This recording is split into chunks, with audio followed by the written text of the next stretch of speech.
This talk will be a bit more sophisticated in the sense of how to be a man, how to level up, how to reach the next stage. And I'm excited to share that. I titled it The Social Recession. I'm about to share why. So me and Liam together actually identified 7 levels of the social hierarchy. And in this talk, my intention is to really give you an understanding of how to move between those levels and obviously moving up that pyramid. We often hear advice, like be a stronger man, work out, go to the gym, learn game, be yourself, right? But often, as soon as it leaves the basic advice of, have a nice body, make some money, have a job, whatever, groom, it often becomes quite like, it fizzles out, right? It's not clear anymore. Okay, once I'm doing those things, how do I then become a real man, and how do I learn all the seduction stuff and charm stuff? So my intention for you guys today is that that's more clear in the end, and you really know what to do to move up and become a stronger man, more desirable, with a bigger network, with better friends. Is that cool? So in my YouTube feed, I don't know about yours, those videos keep popping up with those thumbnails. You see how similar those thumbnails are? Just like crisis, red background. Everything is horrible, right? We are obviously, who has crypto? Who owns crypto? Only 2? Damn, you guys are smart. I'm not as smart. Oh, you don't want to tell me. I definitely had some money in crypto, and as we know, high inflation, everything becomes more expensive, people losing their job. Like, we're actually in a quite fucked up time. Like, let's be honest, 2022 is not easy for anyone. We have a fucking war going on. We have an oil crisis, therefore, and so on. I don't want to talk about economy today, but I do want to talk about a social recession, because we are in an economical one, and I think we're also in a social recession. And this quote, I think you guys have heard, most men lead lives of quiet desperation. And I think it's not really getting better currently. We're definitely on the decline. We're leading into kind of like a depressive phase for men. Like, let's be honest, it's very confusing these days to be a man. Suicide rates go up. Our age group, 15 to 24, 24 to 44, in the last 20 years, suicides go up. Like, it's pretty crazy considering that, we have access to more help. We're more connected than ever, right? Young men's decline in sex. So that's from 2018. I think it's even worse now. 28% of men under 30 are virgins, There's nothing wrong with being a virgin, but there's clearly a trend of, even though the world becomes more connected and social media and everybody has 100 friends and it's easy to make a friend these days or connect with someone, seems like it's getting harder to get laid. So no stats on suicide. I mean, it is interesting, the fact that men kill themselves 4 times more than women. I really want to talk about it because it is a quite serious topic. I identify 3 major reasons why it is difficult these days to be a man. And digitalization. Food delivery, home office, online dating, social media. We can literally do these days, we can do everything from home. We can order food, we have our job, there's programmers who earn a very good living these days working from home. Obviously COVID made that a must, and a lot of, we all know the statistics that most people will stay at home now, or offices as we knew them are a thing of the past now. People are comfortable at home now. I can order food, I can do dating from home, sort of. I mean, I can swipe and I can get matches and I can feel like something is going on, right? Like, it is, when a Tinder notification pops up, it is kind of accelerating. It's like, possibility, maybe somebody likes me, maybe I'm meeting someone. So you get like a really shitty version of connecting with a stranger through a notification that is connected to a dating app, but your body obviously knows it's not the real thing. It's like eating cardboard. It's like not real food. And social media, where you just spend so much time. And again, sure, it feels good to text with someone and joke with someone on text or swipe. It gives you dopamine. But again, it's the very small, cheap, shitty version of a real human connection. Just like porn is the shitty sexual experience of real sex, feeling a woman, touching her skin, smelling her. So that's one reason. Tinder numbers still going insane. People love it. I'm not like speaking against Tinder, but it's clearly like that the main male focus shifts to online, right? Back then, if you were a man, how do you meet a woman? I mean, you have to go outside at least. You were forced to go outside. You cannot be an incel. Now, you pretty much get by living from home, eating from home, dating from home. Back then, you had to at least go to the local dance, meet a lady, at least say like, "Milady, you want to dance?" At least you had to show some social skills, right? Not the case anymore. Video games, and what is that stat? Which is a bunch. To make me look smart, I just put out a lot of statistics from the internet. Online food delivery. So it's all going up, and yeah, it just makes sense. It adds up. You know, you can do everything from home. Social media usage still going up. Second major reason why we're living in a social recession is conformity. Also, it is almost encouraged to be fake. I think Europeans, and especially Eastern Europeans, less, thanks God, than Americans. You know, that's why I enjoy living in Ukraine, and Poland is cool, and just people are like direct. They're like, "No, I don't like this. It looks like shit."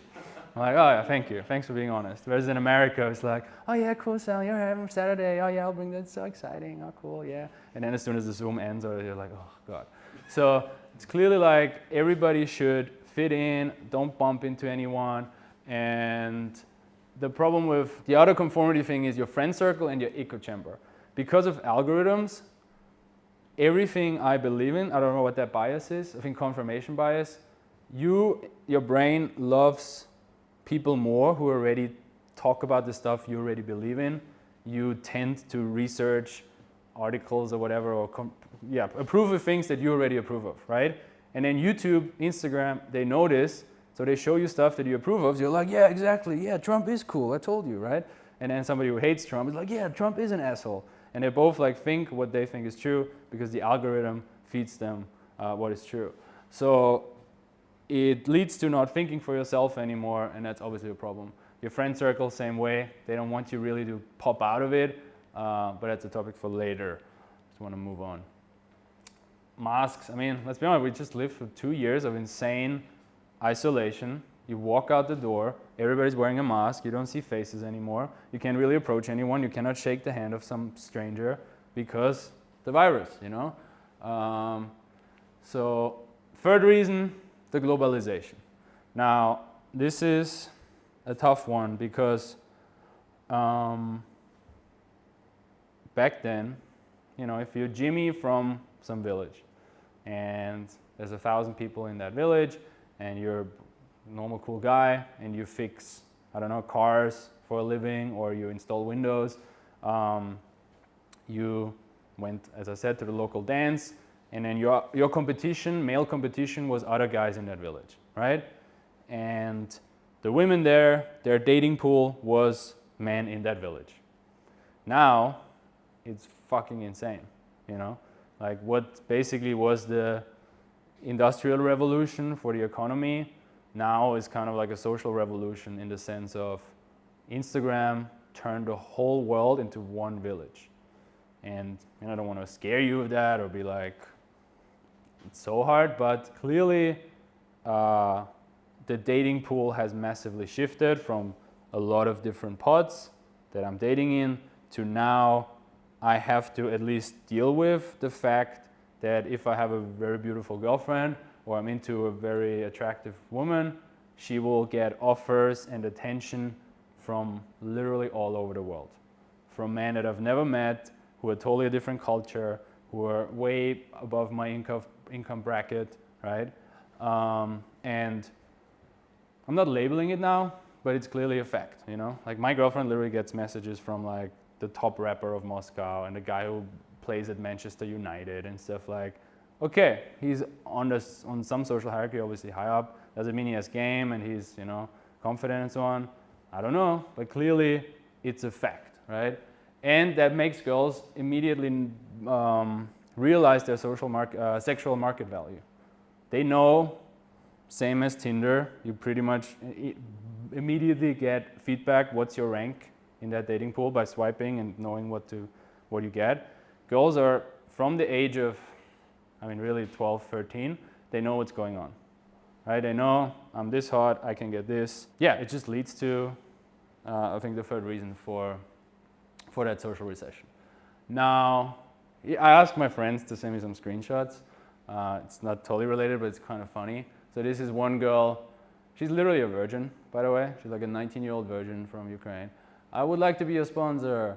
I want to make you an offer. Hey, I think you should listen to my offer. Interested in a $55,000 deal? 1,000, sex, you know? It's like, I'm clarifying, this is not all girls.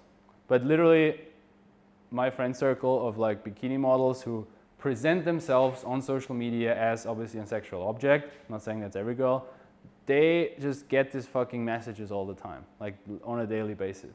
And it does something to their brain for sure. I mean, how could it not? If a guy fucking texts, or if girls would text me all the day if I want to come to Paris, and if I want to be a travel companion, and if I want some Bitcoin, I would be like, damn, I'm the shit, right? So, what's the solution to that? I, in my last talk, talked about the 5 levels, or the 5 elements. That was basically answering, what do you need as a man to get girls? Do you need six-pack? Gym signups obviously go up. I don't know if people actually go to the gym, but clearly people love signing up for gyms. You need a romantic guy, you know. Obviously the bankers have the best cocaine and sickest parties, and that's cool. Having a good style has never been a bad thing. You know, you should obviously be communicating with your clothing. It's not just that you need a Gucci shoes, but what's your archetype? How do you communicate with that? Who do you want to attract with that? Do you understand in what time and stage you live in through your fashion? What type of people do you attract that way? So those are all good. Or POA stuff. I mean, that's the easiest promise. If I just have the right texting strategy or the perfect Tinder profile, or I always know what to say at the beginning, then somehow things will figure out themselves. Those are the 5 elements, but, so one is body. The main takeaway here is this is not equal, and this is the problem. Because what obviously the fitness industry wants to tell us is, sure, work really on your body. A lot of red pill YouTubers are doing this now. I see that, you know, I'm not shitting on anyone, but clearly the guys who have big muscles tell their whole audience, oh, you need muscles. You know, the guys who make a lot of money, they tell everyone, oh, you should make a lot of money. And then obviously they're selling courses in that direction. In my experience, literally traveling with women and dating women and approaching women for the last 8 years, is it all plays a role, but it's not equal. How much out of 100% would you guys give, and the Vienna guys don't just say anything, would you give to body? Like as a made up importance percentage out of 100? Maybe 10 to 20. All right, anything else? 10. Yeah, pretty good. 8. I think I gave it 8. Yeah. Then style. Let's go over them quickly. 20 to 25. Oh, yeah, 2%. 2%? I'd say 35%. Wow. Why do you guys think it's 30 or 35? I don't know, because it's like it's like what you show people, what you see first. You know? Okay. Yeah, that is true. It's the first thing people say. You know, one guy said you cannot not communicate. It's literally you communicating as soon as you walk in a room. So you're right, it is important. I give it 10% because I've, to be honest, seen guys with the worst style and the worst body, bold, don't give a fuck, bang the hottest chicks, you know. So, it cannot be 35 because otherwise it would almost be 50. Then money, what's money? 30% again. Well, you have much left for the last ones. Money is interesting, right? Because again, the illusion is we see guys with money and they have girls. Cool. But to make the assumption then, oh, money leads to having beautiful girls want you and desire you and love you is wrong. There's so much in between. It's the same of like, do girls love a guy with fucking Adonis body, like a Greek god? Of course. Like, who doesn't love to look at that, right? Does that automatically mean that the girl will love him, be loyal, you know, want to cuddle with him, want to come home to him? No, because he hasn't even opened his mouth yet. You don't even know yet what he's going to say how he's going to behave, what he thinks about himself. So money I only give 2%, with the caveat of if you're smart with your money, you can obviously hire a stylist, right? Hire a personal trainer, have an amazing lifestyle, you know, or at least I can have an amazing lifestyle without money, but I can massively accelerate it with money, right? I can book in a nice place and I can pay promoters to bring girls and so on. The thing is, a number on a bank account doesn't do anything to a woman. Spending it the right way for sure helps. So lifestyle is 30% because now it gets interesting. Now you can give people what they want. Now you can bring them into your world.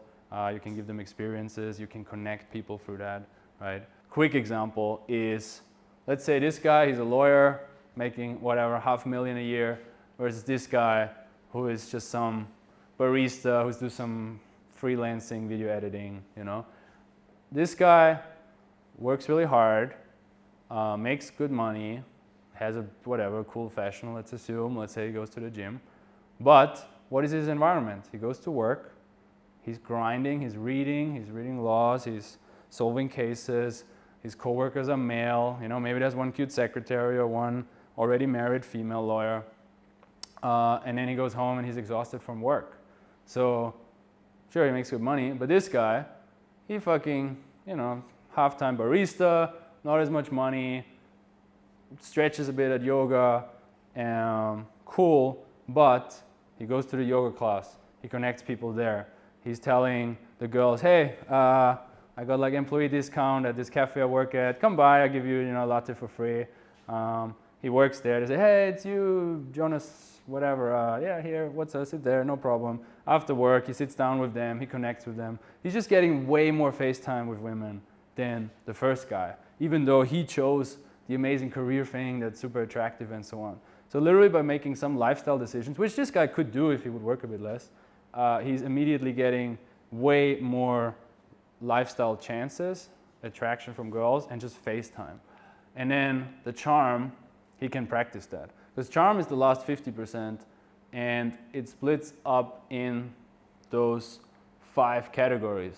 So social freedom in a game, super important. If we don't have a level of social freedom and build confidence around the things we do, we're gonna stay where we are, right? Which obviously leads into approaching. If you develop some social freedom and you're able to talk to a girl on the street and you just say hi, you're already gonna break out of that matrix more than any other guy. Like, who of you guys has done somewhat regular cold approach? Everyone, dope, wow, what a crowd. Cool, so that will get you so much further than the first guy. Like literally the first guy is relying on, he just hopes that something comes into his life. And then he gets frustrated and swipes on Tinder and doesn't even have time to meet them. Communication skills, super, super important, right? The gym guy, the big guy, he might board a girl, he might instantly brag about his new fucking motorcycle. She's like, cool bro, I don't care. It's literally a huge game changer to understand how to talk to people, how to draw something out of them, how to make them comfortable and relaxed. Same then, the next level of escalation, romance and physical escalation. If you don't know how to touch and be romantic and lead, touch her well, fuck her well, you know, I think that's the last one actually, sexual skills, okay. And then sex as well, fuck her well, so the girls who you meet and put all that energy in, you know, seducing, actually are like, that was good, I want to see this guy again, you know. Like you want to turn your girls into repeating customers, you know. You don't want to put all that energy in to convince a girl to meet you and date you and come on a second date and touch you and make out, to just be very disappointed in the bedroom. So that is a skill you can learn. All of this are skills you can learn. That's the most amazing part of it, you know. That's what blew my mind, because growing up I was like, oh yeah, I guess there's cool guys who are just relaxed and can talk to people and are good in bed, and there's the other guys who are just born like this, and that's what I have to deal with. So far so good. Today I want to talk about this though. What's that? Jordan Peterson? That's Jordan Peterson? No, the lobsters, you know? You're right, yes. Yes. What does Jordan Peterson say about lobsters? That we evolved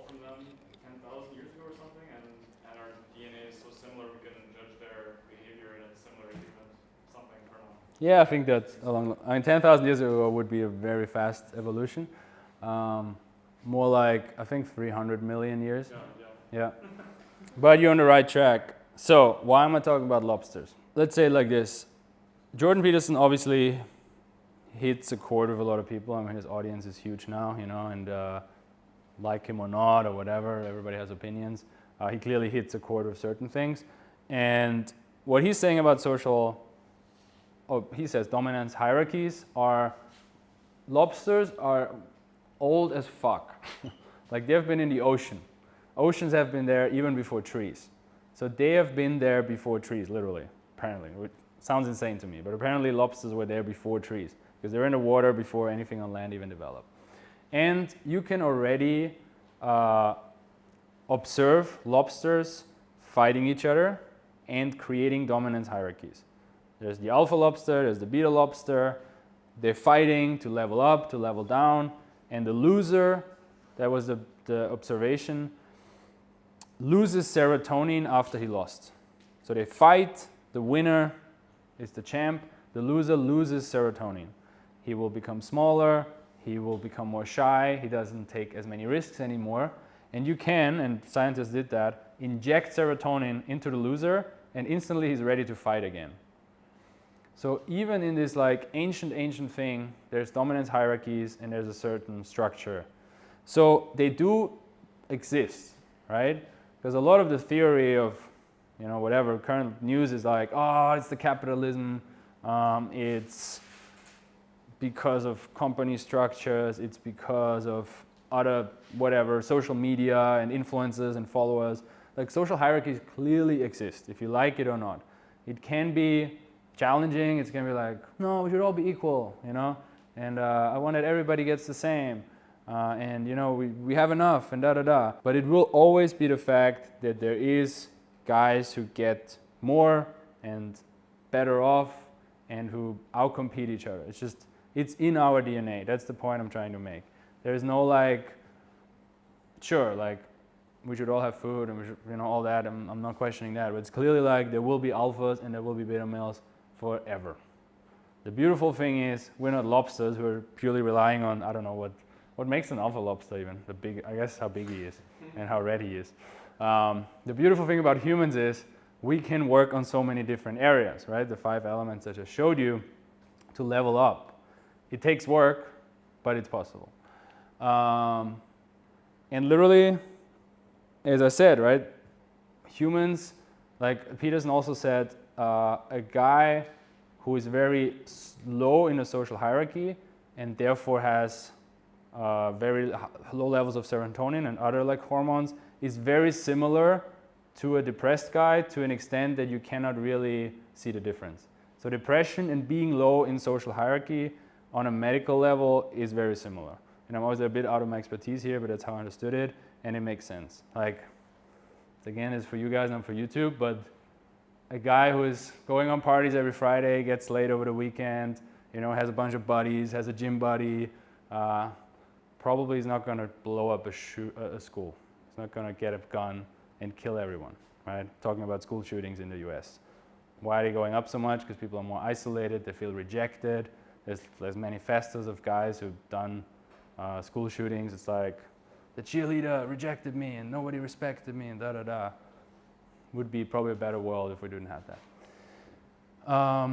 And yes, evil rises to the top. You know, it's like, it's for certain people who have narcissistic tendencies and, you know, just don't give a fuck, they can, in certain hierarchies, move up quicker.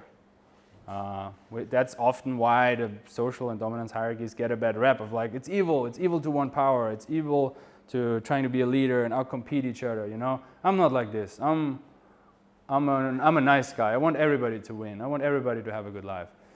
It's just not going to work like that. And it's even more reason for you to step up and become a man in the sense of climb those social hierarchies, to be a good leader, to be a strong leader, to be a king that gives to his people, so to say. You guys digging this so far? Is it interesting? Good? Cool. The only thing necessary for the triumph of evil is for good men to do nothing. All right, let's start with the 7 levels. Real quick, who am I? My name is Alex Leon. Obviously been helping guys for the last 8 years to get the dating life of their dream, to meet women and to manifest the women they want into their life. Been approaching thousands of girls, been dating hundreds of women from different social circles, so I do know a bit.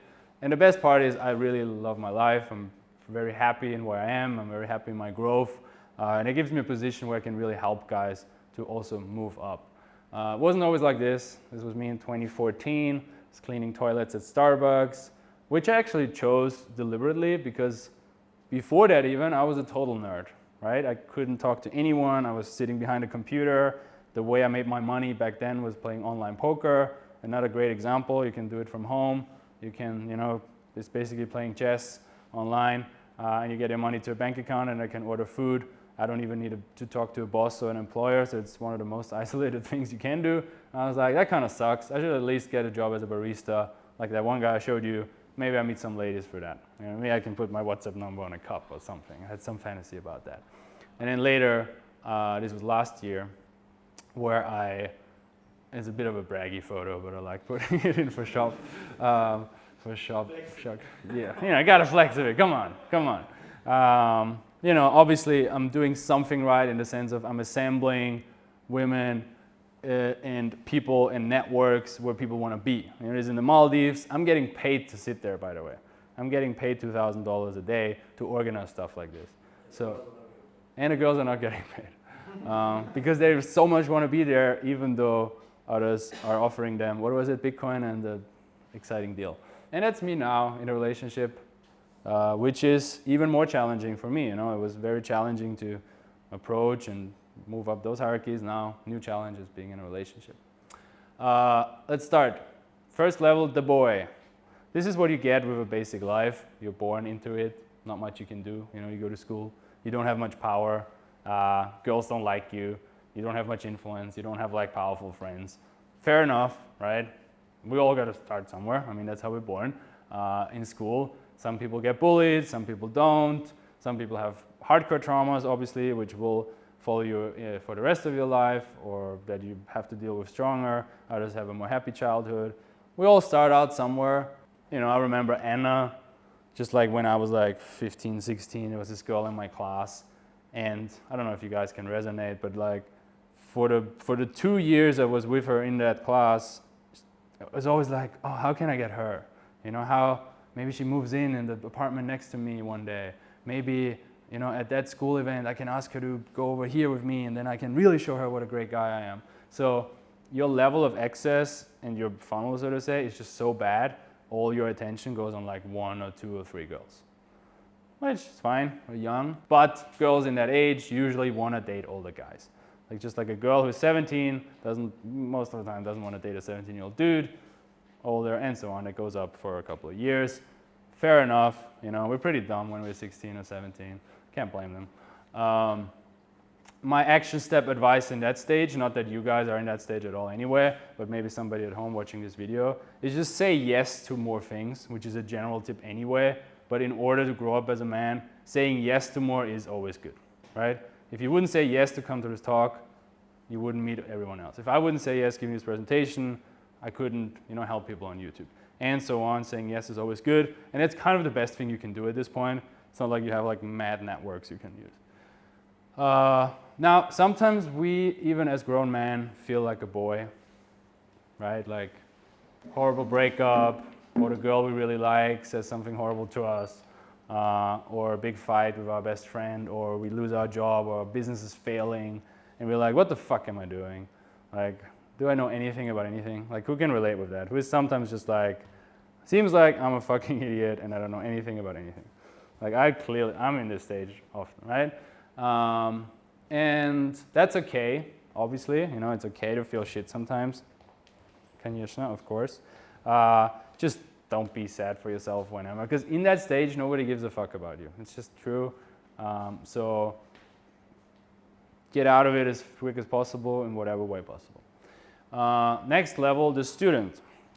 So the student also kind of comes with a basic life package in the sense of you might go to university, which is cool because often then you move out from home, and that means you will go to some uni parties and you meet more girls and you have more freedom, you meet more friends, you can choose a bit what type of people you want to hang out with. Like maybe you study music or you study physics or whatever it is, it will be like your gang. And that's cool. Often it looks more like this though. You know, like the fantasy is like, wow, being in university, all those girls. Often it's just beers with the boys. And that's a very dangerous stage to be in because it is quite comfortable, right? In comparison to the boy, now you get some girls. You know, you can go out, whatever, Tinder here and there. You meet girls at the university. You can choose friends. You do some parties. You get invited to some stuff. So that's where most people, I would say, get stuck in. That's what I think most men in their 30s, 40s, 50s are still at that stage. Just like that's the basic life they got, and they stuck with it because it's good enough. And I don't mean it even like in a like they're students in the sense of they're studying, just in a level of access to women, access to social networks, influence they have, you know, possibility to pull some strings with other stuff. This is where most men are because it's quite comfortable, it's not dangerous, and the deadly echo chamber again. Because all the guys around you are, you know, most people are most people. That's the thing. Most people are in this section. And the problem is, if you are here and you want to go here, everybody here is like, nah, what the fuck you doing, man? They're like, why do you, what do you, you know, you want to be a big champ now? You want to be a cool guy? You want to make more money now? Like, why? By moving from here to here, you're challenging whatever the math is, 70-something% of people's ego. And nobody wants to have their ego challenged. So it's so dangerous to get stuck in the level you are in now because you are bumping into other people who don't want to grow because it takes work, right? And it will be true with each stage. Like the higher you are in the social hierarchy, the more people are under you who just don't know and don't understand of what level you are at now and want to pull you down. It's the reality, right? Who has friends who you thought they're good friends, and then there was a moment where like, damn, this guy doesn't really want the best for me, or even family. Who made that experience? Action step is seek mentors. Basically, you want to find people, if you're in this stage, and you guys are already not because I'm here and you're researching stuff, you're actually in the next stage. You want to find people from here who tell you what to do to get there. Because in here, nobody's going to tell you. And that's going to be true for each level. Like the people in your level won't be able to really tell you what to do to the next level because they're not in it, right? Cool. Seek mentors and then apply their advice. Because we live in a world now where there's endless advice. Like if I want to have the best fitness routine, I can go on YouTube and in 20 seconds, I know exactly the thing I have to do for the next year to get a dream body. And I know how to build a business and da-da-da-da. The hard part is now to be disciplined and actually follow advice and follow through with it. So it's a challenge. Okay, next one is the soldier. I didn't find a soldier emoji, so I took a ninja. Cool. This is where it gets actually exciting. Because everything before is like normal people. Now we can actually make shit happen. Now we can make something for ourselves, right? Now we can become someone and influence the surrounding around us. Now we can apply stuff. So it's where you finally take responsibility for your own life. The soldier realizes you can start a business, you need to learn skills, you can approach girls on the street, you can approach girls in bars, they will be open to you, you don't rely on the weird systems that are given to you or whoever sits next to you in university. You can do stuff, you can literally use your hands and your voice and your eyes and step out and do something. How I ended up in Nicaragua is when I was 19, I was in high school, like many of you, and I had a decision to make. I don't know how it's in Poland or... So anyway, where I'm going is, if I was in Austria and you have to do social service or military service in Austria, I was like, military, I don't know. I already know how to make my bed. And I was like, I had this offer from my school. And one guy per year was allowed to go to Nicaragua and do a social service in a partner school there. But I did a holiday there, or like a trip with the school, half a year before for a couple of weeks. And I learned that Nicaragua is like the second poorest country in America, where a teacher earns like $150 max to support his whole family for a month. Everybody speaks Spanish, nobody speaks English. I didn't speak Spanish. I learned that it's dangerous. It's literally like the first night we were in Managua, the one girl got robbed, her passport was taken, and we had to pull some strings for street gangs to get it back. People get killed there, like a life.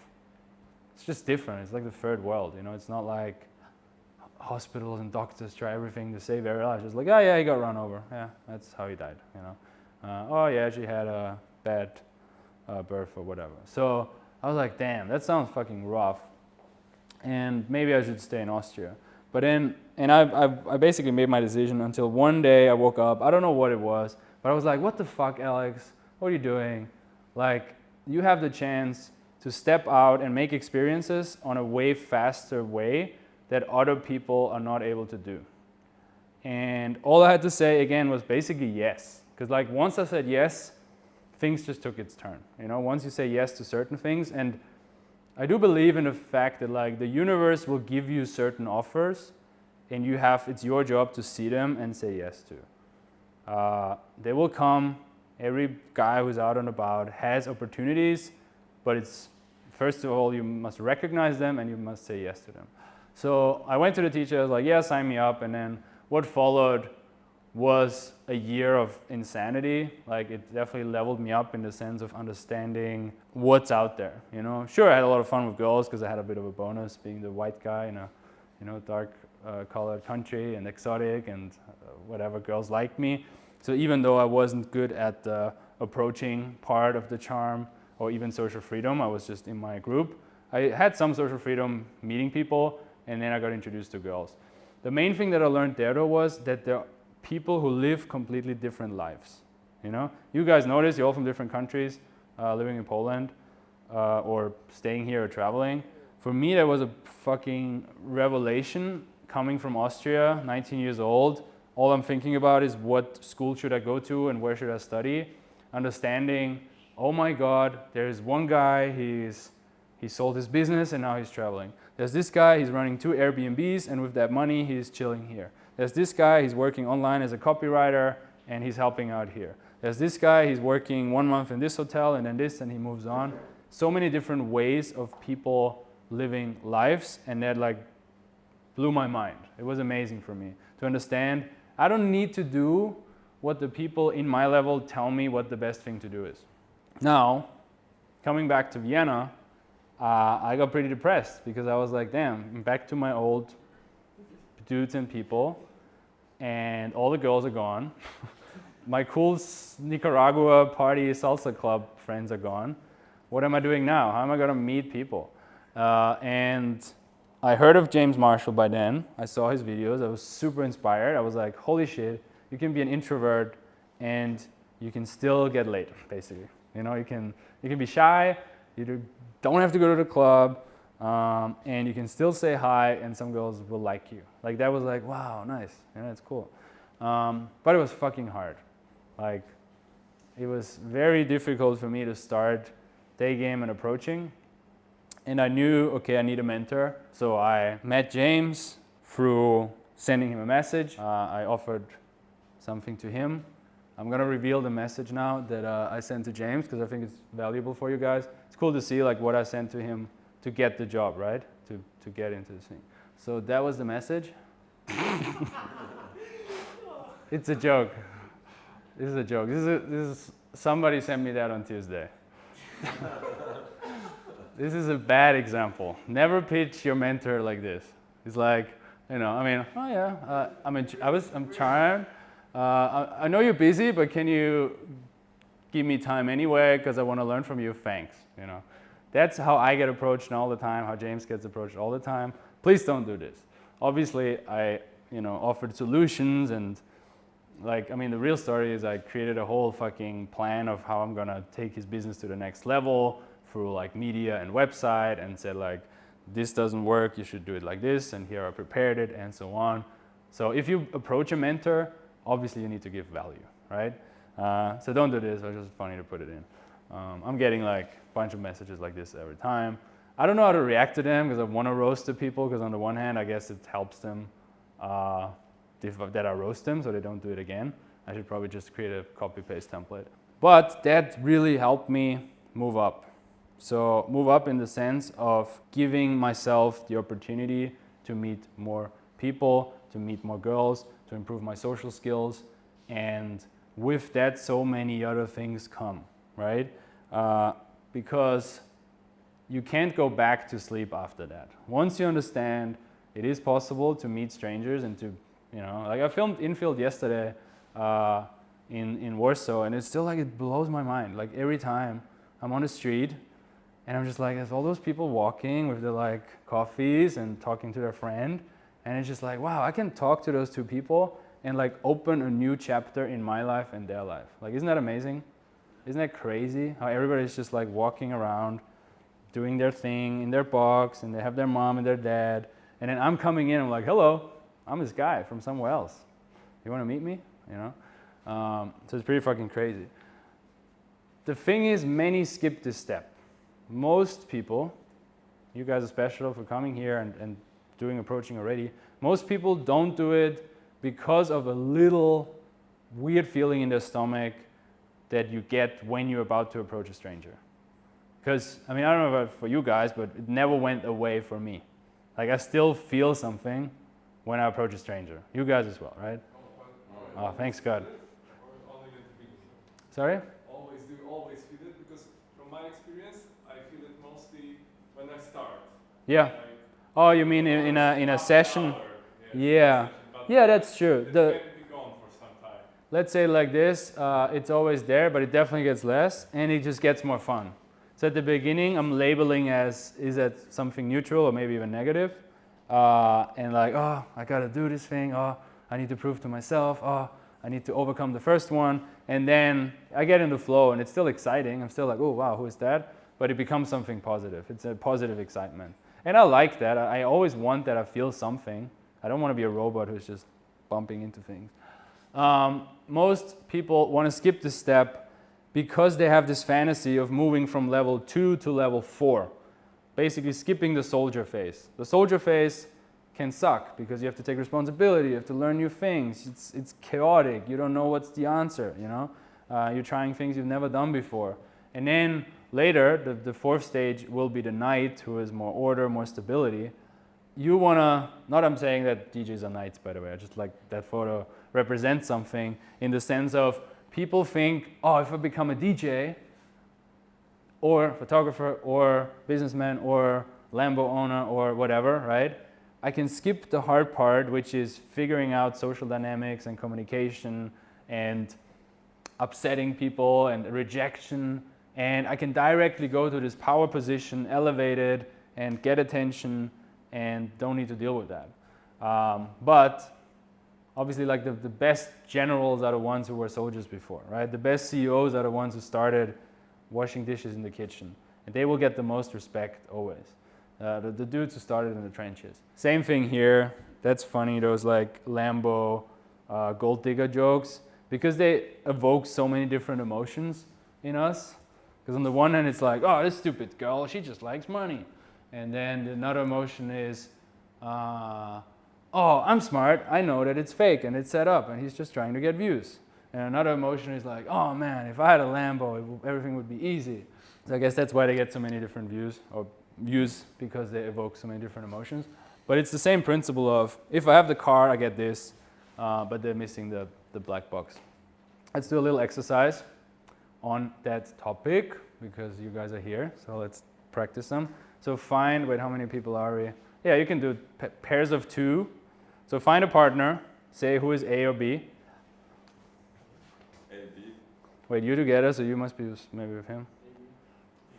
Everybody form couples of 2 and stand up. So, very simple exercise, only gonna take 20, 30 seconds, is just start looking into each other's eyes in a neutral, friendly way. Nice. Now try through your eyes to project anger. You're angry at the other person. Don't smile. Be serious. Now project sadness. Tell me quickly, how is that? Super easy for guys? Or, I mean, It's like there's something funny happening, yes. and you try not to laugh with your friend and just Okay. It's intense. Yeah? Right. Why? I could just sort of feel his intense emotion as I could feel it. Yeah. Both exchanging that. Cool. Nice. Who wants to do an exercise? I hope yes, thank you. All right, cool. Ready to be on YouTube. Yeah. Nice. All right, cool. So you can stand. Let's stand with the light here. Good. David, you still rolling? Yeah. Okay. Guys, just move so the camera can see. Oh yeah, thank you. Stand a little bit over here. You can introduce each other, so it's not that awkward. Ola. What's your name? Kanji. Kanji and Oya. Okay. Learn to say your name. Also, hi. Say it again with force. Hi, I'm Kanji. Nice to meet Nice you. to meet you. Nice. Cool. So we're gonna do a funny drill. The rules are simple. First rule is you look into each other's eyes. Second rule is don't smile or laugh. You can. Third rule is you only ask questions. Okay? Nothing else. Nothing else. I'm going to show it for 10 seconds just so you get the drill. Why are your eyes blue? What's your... fuck. Do you like me? How are you today? When did you lose your wallet? What's your job? Okay, cool. So, you get it? All right. You start neutral, and then after a while, once you get the hang, I will throw in an emotion, kind of what we just did, but then you have to act it out, right? So if I'm like happy, I'm like, why is the sun so beautiful? You know, and if I'm sad, I'm like, why did you do this to me? And so on, okay? All right, start. You start. Okay, how did you do your nails? How are you? How is your mother? What's your surname? How did you get this necklace? Where from? How did you do these jeans? Why do you have so dark hair? Why is your lips so red? Excited. Why are your lips so red? What's your mother's name? How can your eyes be so blue? Do you have a car? Jealous. How can you have this watch? Do you have iPhone? Why do you have this necklace? Go away from watches and necklaces. Did you buy anything expensive? Why don't you like me? Why? Angry. So should I follow your? You don't have to. It's No. for mostly for him. You can be neutral.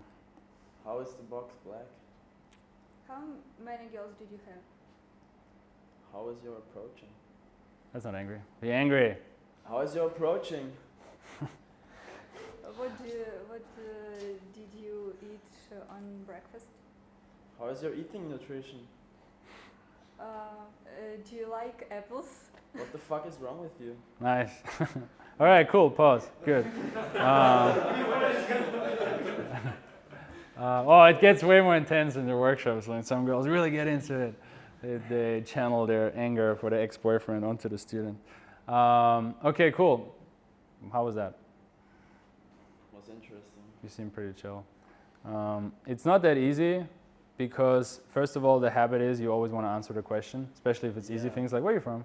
You know, how old are you? I know this, 29. It's like instinctive, you want to answer yes. the question. So thank you, and let's, again, you can do different couples or the same, I don't care. Quickly do that drill. And you can be neutral, you don't need to put in emotions, but do the question exercise for 1 minute, where you only ask questions between each other. So make pairs of 2 and go into it.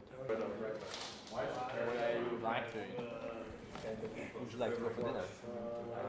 Why, right? Where did you been to a workshop last time? Why do your ears point out?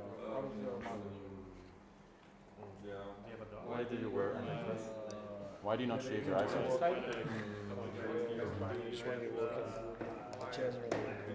Where are you going after this?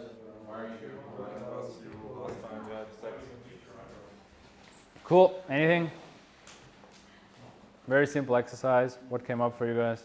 Oh, that was awesome. Yeah, why? Just fun to like ask each other questions and change the experience. Okay. Like for me, it was the easiest way to just continuing asking questions. Just don't to hear the questions which I'm asked. Right, just ignore it. Just ignore them. Yeah. Because really, if you hear to them, it's very hard not to answer, like especially easy questions. Right. Eye contact, easy. Okay, cool. It's a very simple drill, and it helps you free association, making stuff up, you know. And you find yourself in pattern of like, why are your eyes blue? Why is your jacket red? Why? And then you're like, oh, let's think of something else. Yeah. Okay, cool. Just good to get you guys going there. And my point was, it feels a bit awkward, you know, obviously, right? Suddenly there's a stranger in front of us.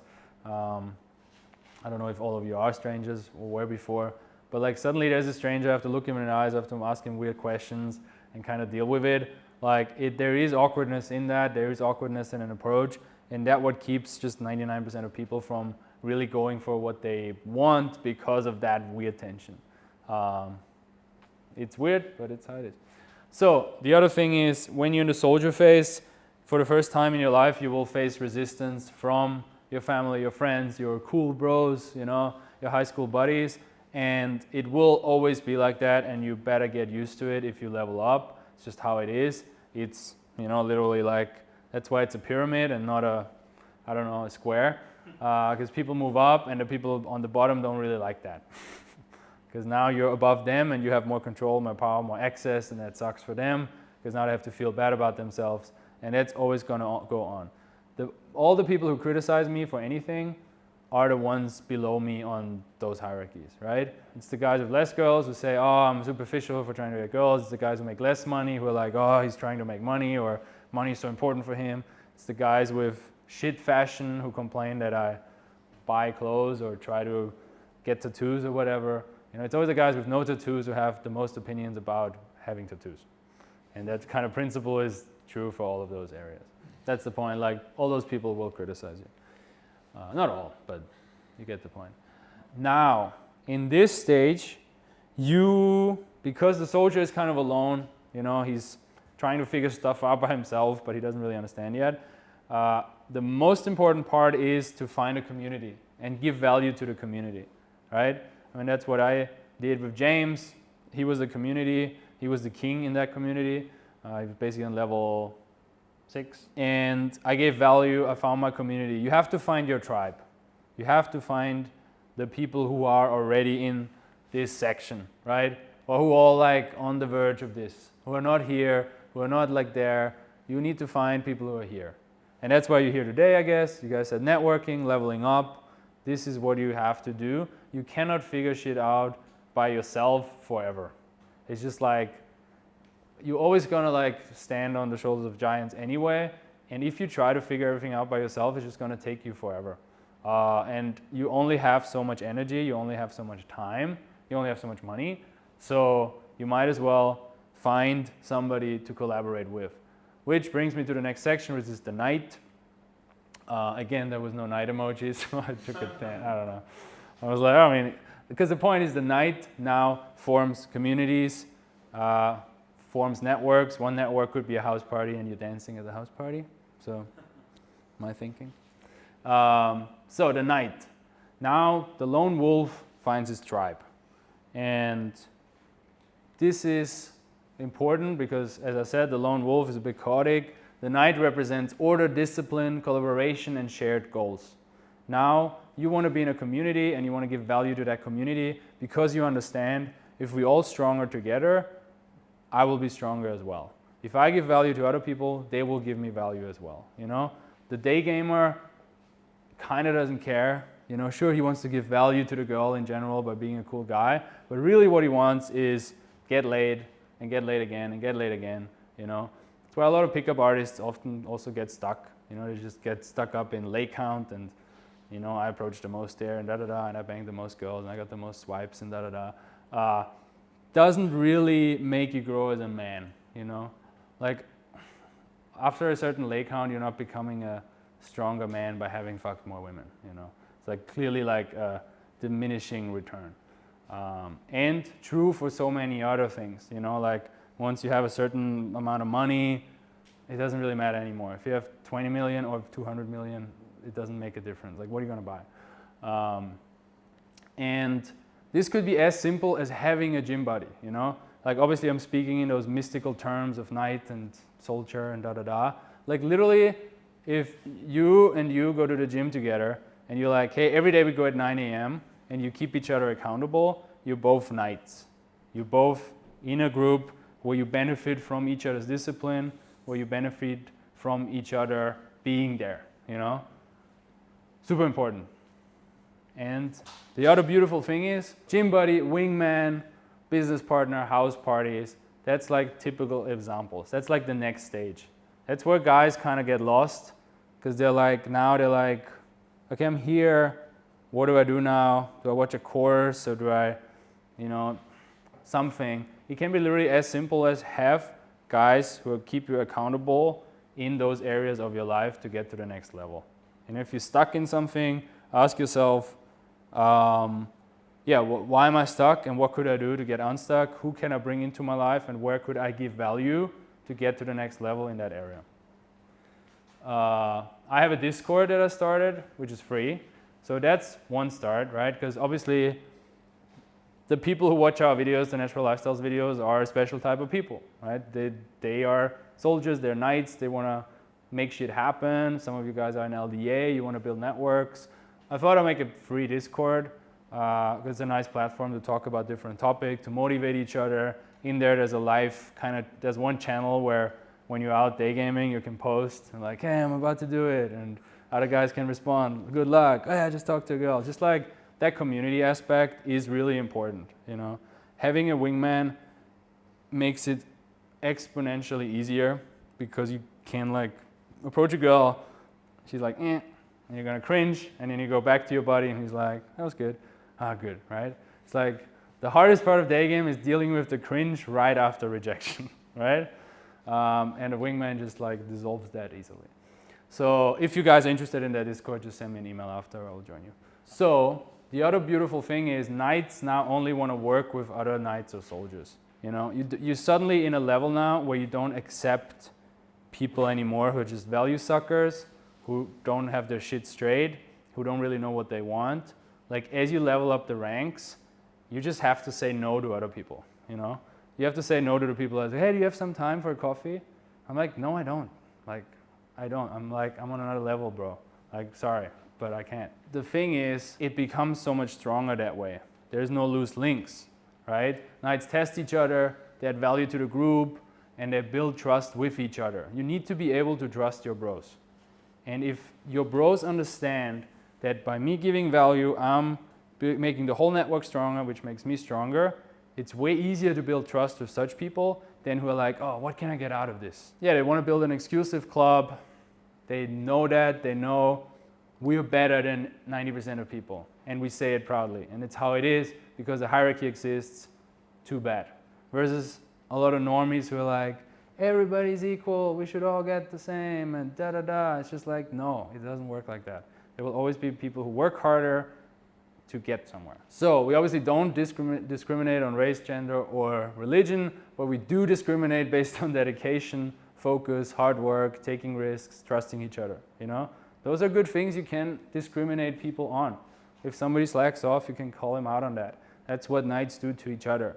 You know, that's what the strong thing is. That's why at the beginning of this talk, this whole like, never bump into anyone, don't criticize people, always be super politically correct, that leads to people being weak because suddenly I cannot give my honest opinion to one anymore and we all stand at the boy or student stage, you know? I need people who tell me, my honest opinion, and you guys need that too. Otherwise, you won't grow. You will be stuck.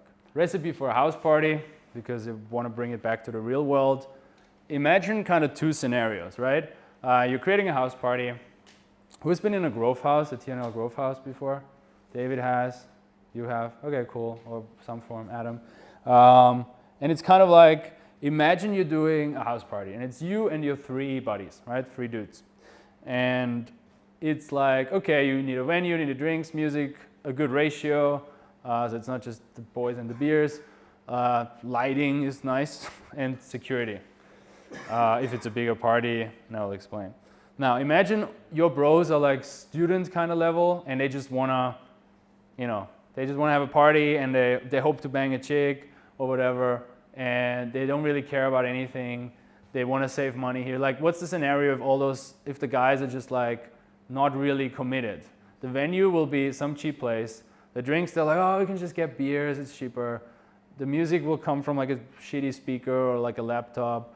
Ratio will be horrible because nobody of those people knows women. You don't know how to bring to parties, how to operate.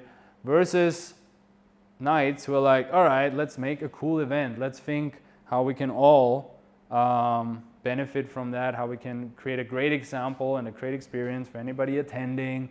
Let's make this, hey, I got an idea. Hey, I got this venue. Hey, I got this friend who I can call. Hey, I got this music setup, or a DJ who's just coming up, and he does it for free or whatever. And it will be a much better experience. So the point also is, if you have, because we are at a house party example, and it sounds again like rude, I did parties at the beginning where I agreed with everyone, you have to bring at least 2 girls. It's like your entry ticket. And then there's dudes who are like, yeah, cool, I'll bring 3 girls, they agreed. And then a day before, oh, 1 girl can't come, but I will bring 2 girls. And then, hey, I'm already on the way, but Lisa and Sally, they just canceled. And I'm like, yeah, so it's just you? And like, yeah, but sorry, bro, I really tried, like I told them it's gonna be cool, but how it is, girls just flake, haha. And I'm like, yeah, sorry, bro, you can't come. And he's like, well, I was in the last 3 parties. I'm like, yeah, you brought chicks, now you didn't. That's the rule, finish. And it obviously, to 95% of people, that sounds super rude. Like, he's your friend, you invited him. And but really, he just makes now the ratio worse for everyone else.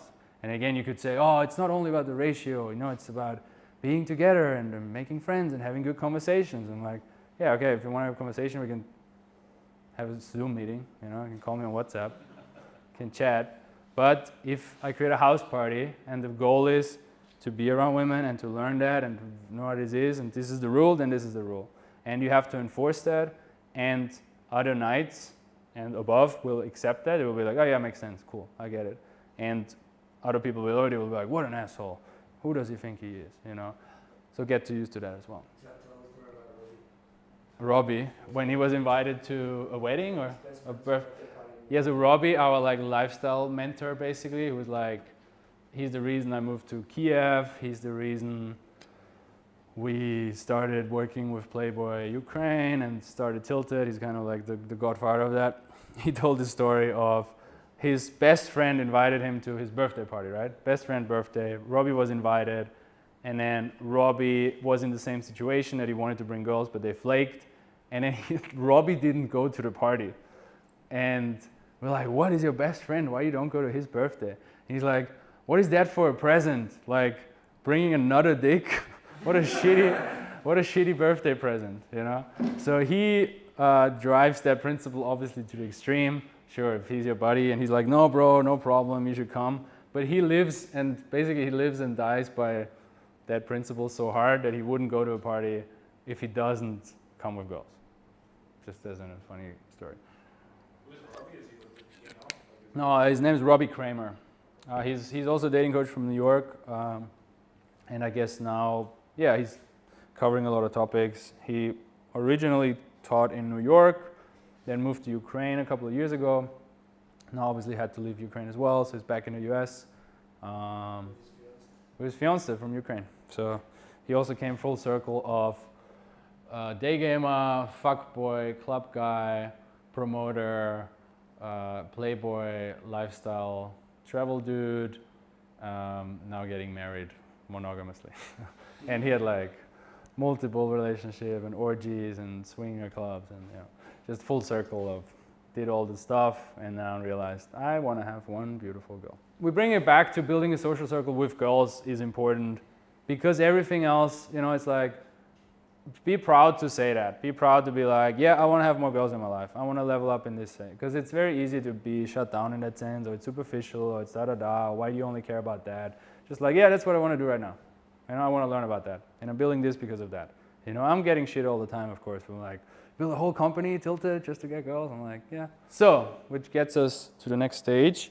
Stage number 5, I'm going to go quickly here, the prince. So he presents now leadership, experimentation, responsibility, and influence.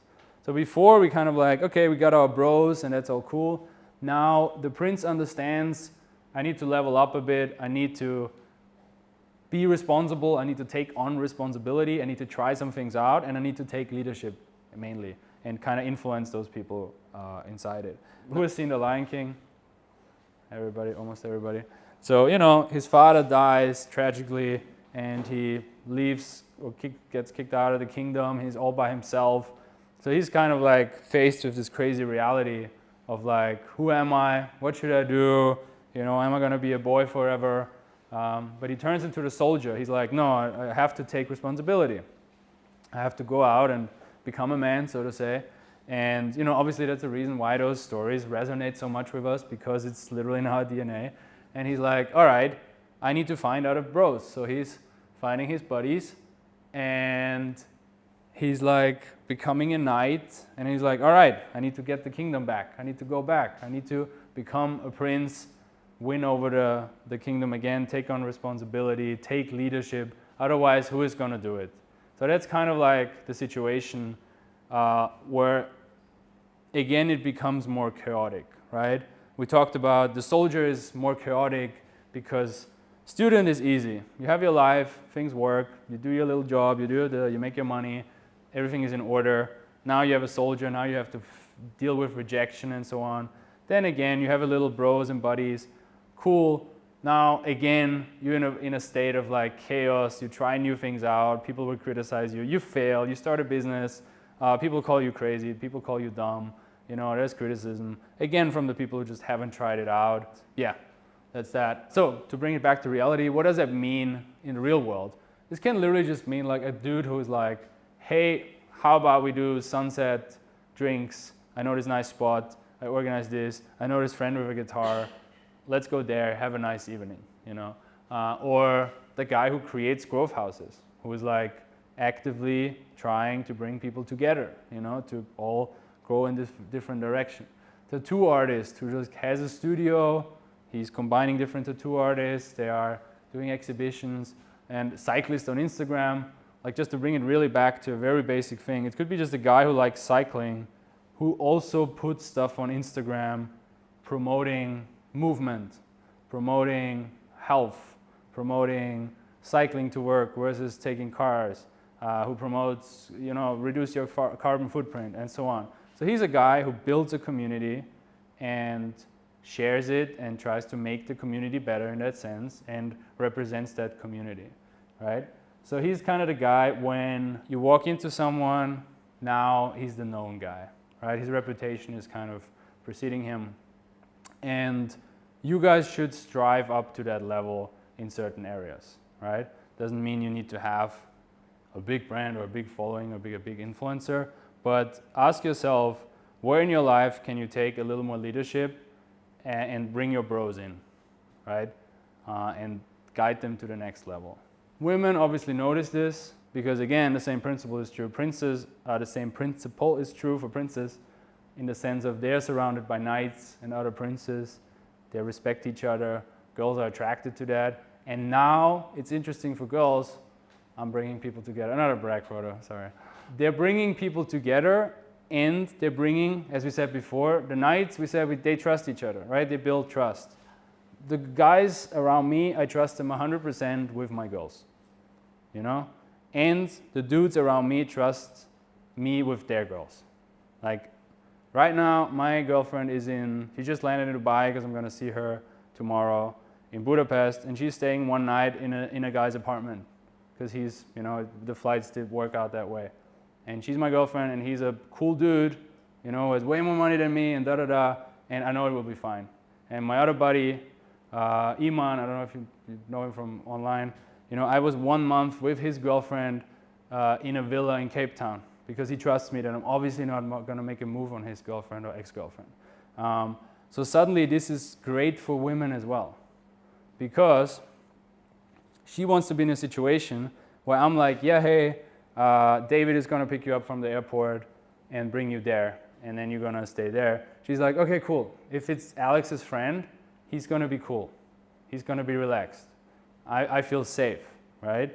So a certain level of girl, I mean, every girl wants that, you know? So you're going to attract way more women with that behavior, where she not only dates you now, but she dates, like there's a saying of you don't marry the person, you marry the whole family, right?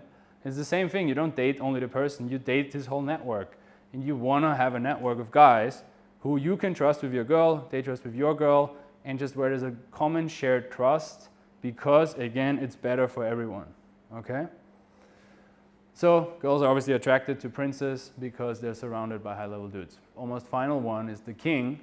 Now, the king is more than a person.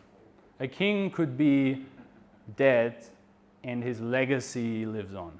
He's more like an idea, a way of life, a brand, a movement, right? What does he stand for? Stability, aspiration, wisdom, strength.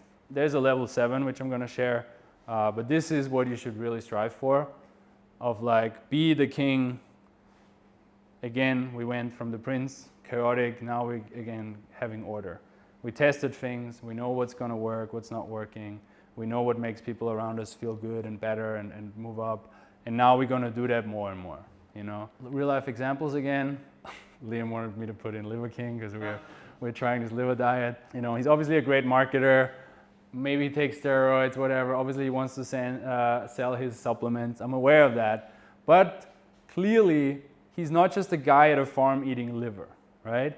He clearly is at least a prince, because he's also streaming it on Instagram and getting other people to follow him and eat healthy and go outside and push their body, or at least think about it, or at least sign up to the gym, you know. Like, he's making overall for sure a positive impact on the people following him.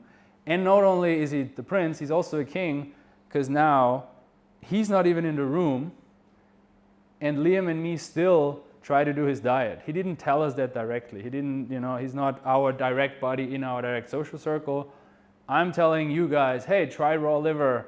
It's very nutrient, without Liver King telling me to tell you guys. So his idea moves on, right? Another example, James Marshall.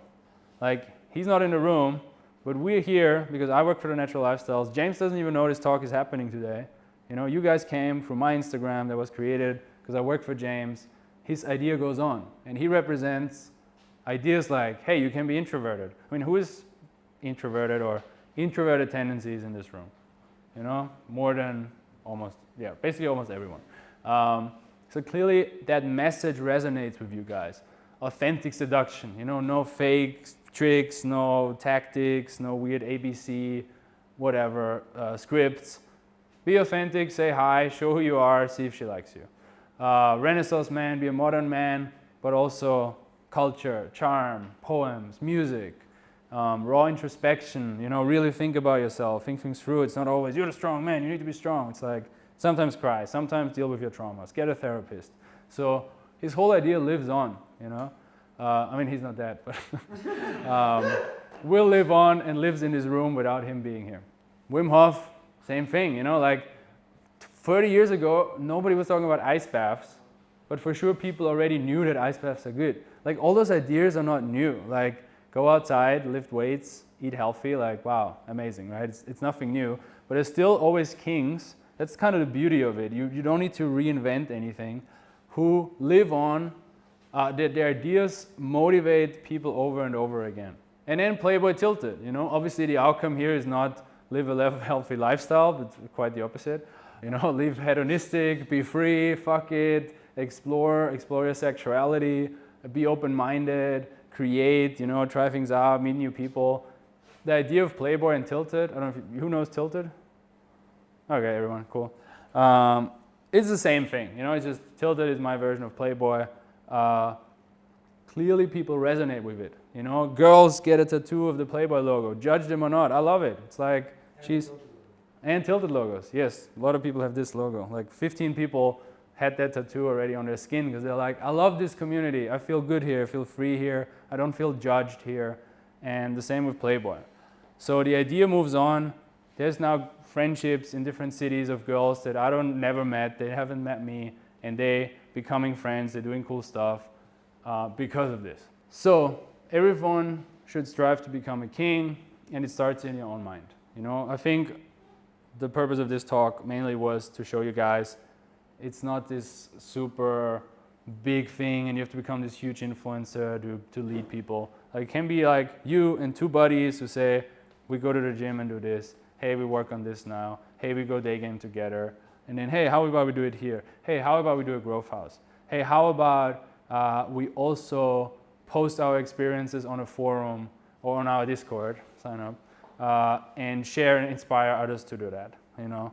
Like, the beautiful thing now is we live in a world where you can share ideas online and it can be read by millions of people or even a bunch of people who are on the other side of the world, you know? It's fucking amazing, so you should use it, you know? Of course, social media has all these downfalls as well, but technology is amazing in the sense of how easy it is to reach people around the world. Kings know their value. Last one, the wizard, which I don't know too much about because I'm clearly no wizard. That's basically then when you are at a level where you not only influence your small little tribe and share some ideas, but where you really have an impact on the zeitgeist of planet Earth, you know. Like, clearly Martin Luther King, Steve Jobs, even the Red Hot Chili Peppers, like, they bring hundreds of thousands of people in a stadium. Everybody now has a smartphone in their pocket because of him. You know, he started a civil rights movement. Like, those are people who have other levels of influence. I don't know, can I talk much about it because it must be like certain circles, or, you know, what is it, Powell, the money printing guy, in general, presidents who can change history, who will be in history books. That's another level of power where it, I guess, becomes addictive, and, you know, maybe that's where it becomes dangerous because you can do evil things and you don't even have consequences because you're in such power. Even Satoshi Nakamoto, whoever he is, you know, he strives to change the whole financial system, which is clearly changing the whole world. So those are big ones. So to bring it back to the beginning, you know, we are in a crisis, but it really is on each one of you to just not be a consumer of, oh yeah, life is difficult, life is hard, but take action. And I hope I could share you a few ideas and maybe brainstorm with yourself of what can I do in my circle to make the circle better? You know, how can I upgrade? How can I go from whatever stage you are? And you're obviously going to be in different stages in different areas. Like, there might be a guy who is running $1 billion company, you know, has a lot of influence in the business world and makes a lot of money and can give people jobs, you know, and can create whole, you know, influences an industry a little bit, but he's really has no access to girls at all, right? So there's obviously different hierarchies and different things. Yeah, I hope I give you a little bit of hope in what to do to not end up like most men, but also accept most men are just not going to do it because it's a bit hard, you know, we only have so much time and the brain seeks comfort. So I hope you're not going to be most men.